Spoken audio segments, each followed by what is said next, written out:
Bonjour à tous.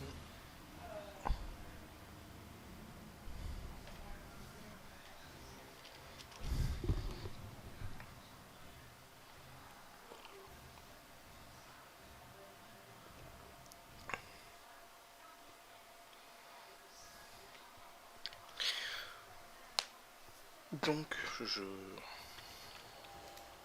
comme vous pouvez le constater, je joue à World of Warcraft. Donc, je voudrais vous parler de la classe mage. Donc, beaucoup de personnes se posent des questions sur le mage givre à la 6.2. Donc, nous allons parler déjà des talents.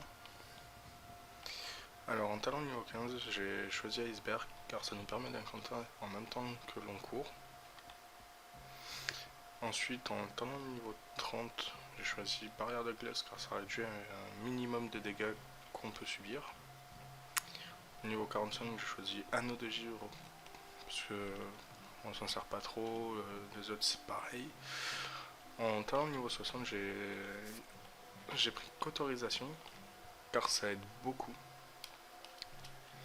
Hop, attends, car ça aide beaucoup sur les boss. Au lieu de mourir, en fait, ça va vous faire revenir avec 35% de points de vie. Sauf que si vous n'êtes pas healé derrière, par contre, vous risquez de mourir. Ensuite, en talent niveau 90, j'ai choisi Flûte d'incantateur car ce passif plutôt permet de nous faire générer 5 stacks qui redescendent et qui remontent au fur et à mesure, qui vous permettent en fait d'augmenter vos dégâts infligés.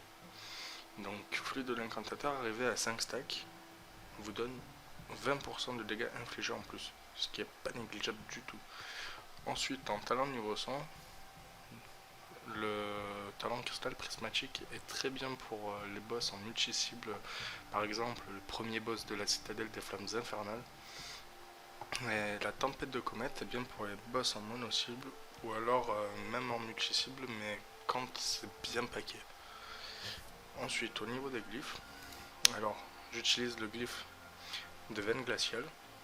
Donc à la place d'augmenter la hâte de 30%, ça va augmenter la frappe multiple de 30%. Ensuite, j'utilise le glyphe de bris de glace.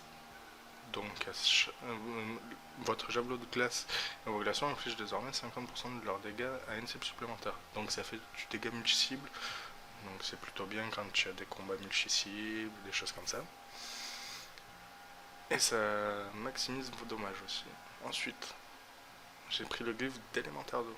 Donc en fait ça augmente les points de vie de votre familier de 40%. Et ça lui permet d'incanter en même temps qu'il se déplace quand il vous suit. Ensuite, après, les glyphes mineurs, il n'y a pas grand chose d'intéressant, donc du coup j'ai pris le glyphe d'illusion pour rigoler un peu.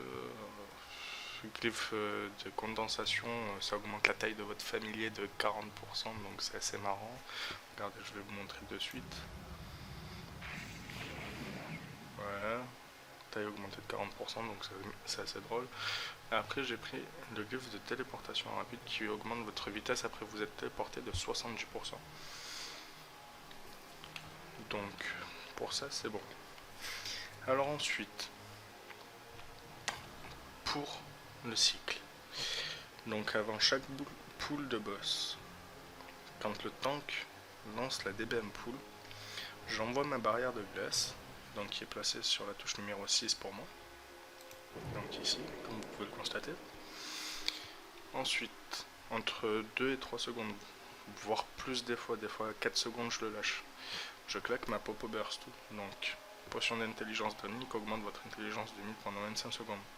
Donc la Popo Burst, suivi direct derrière de la veine glaciale. Ensuite, normalement, d'après mes calculs, on arrive à 1 seconde. Donc je claque mon éclair de givre. Après avoir claqué mon éclair de givre, ce que je fais, c'est que j'envoie ma tempête de comète. Après avoir envoyé la tempête de comète, j'envoie mon orbe gelé. Grâce à mon 4 pièces mage de la citadelle des flammes infernales, je peux spammer javelot de glace car je vais avoir 4 stacks de doigts de givre, ce qui est plutôt pas mal. et je vais avoir plusieurs stacks de gel mental, donc pour éclair de givre au feu. Ensuite, une fois que je n'ai plus de stack, enfin de stack, oui, si des stacks, on peut dire ça comme ça, je vais respammer éclair de givre jusqu'à ce que tempête de comète soit pop et que mon orbe gelé soit pop également. Par contre, s'il y a des procs comme gel mental ou doigt de givre, à utiliser en priorité. C'est la priorité à utiliser. Et voilà, c'est tout ce que vous avez à savoir sur le mage givre en multi-cible. Après en mono-cible, j'ai une barre de talent, bon ne tenez pas compte de 5 jusqu'au égal. C'est une partie qui sert un peu à rien. Mais de 1 à 4, il faut s'en servir. Alors, quand le pack est bien paqué, j'utilise mes 2 charges. Là vous voyez mes 2 charges de Nova de glace. J'envoie mon orbe gelé. Normalement j'ai 4 procs de doigts de givre. Sauf que, vu que c'est un pack, le proc va être assez régulier. Donc je bombarde mes procs de doigts de givre tant que je peux. Ensuite, une fois qu'il n'y a plus de proc, normalement vous serez à peu près sur le temps de recharge d'orbe gelé entre 50 et 40 secondes à peu près. Donc là vous balancez votre blizzard. L'avantage de votre blizzard, c'est qu'il réduit le temps de recharge en fait de votre orbe gelé. Donc sur les packs c'est très utile. Donc vous le balancez. Dès que votre blizzard est fini, si votre orbe gelé est pop, vous l'envoyez et vous recommencez. Ensuite vous attendez juste que Nova de glace soit pop pour pouvoir le rebalancer encore un coup et ainsi de suite. Voilà mesdames et messieurs, c'est terminé pour aujourd'hui. Au revoir.